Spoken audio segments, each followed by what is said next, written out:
د کرکټ په نړۍ کې یو نوی نوښت د 100 توپونو لیک څه وخت او چیرته پیلېږي او څو افغان لوبغاړي پکې په څومره قیمت سره اخیستل شوي دي هر څه سره په ویډیو کې وګورئ. سلام او مینه ملګرو، هیله ده چې روغ او جوړ به وئ.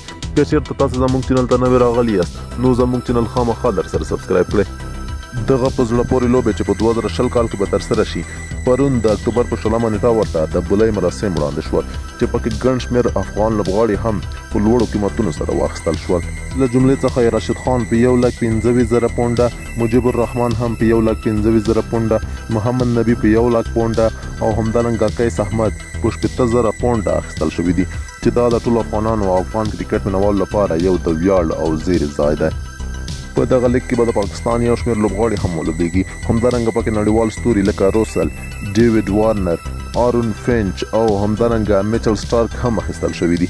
دغه په زړه پورې لوبې به په 2020 کال کې ترسره شي خو لا تر اوسه یو دقیقه نیټه او وخت نه دی په ډاګه شوی. د انګلستان کرکټ بورډ په دې هکله وایي دا د کرکټ په تاریخ کې یو نوی نوښت دی. دغه لوبې به ډېرې بالها زیاتې جالبې او له نویو نوښتونو څخه ډکې وي. دوی وایي ټول تدابیر ورته نیول شوي دي او د بلۍ مراسم هم په بریالیتوب سره پای ته ورسېدل. ټول لوبغاړي پکې درجه بندي شوي دي او د ټولو لوبډلو سکواډونه هم چمتو شوي دي. ملګرو له تاسو څخه ډېره زیاته مننه چې ویډیو مر سره تر پایه پورې وکته. د ویډیو لایک کول او چینل سبسکرایب کول مه هېروئ.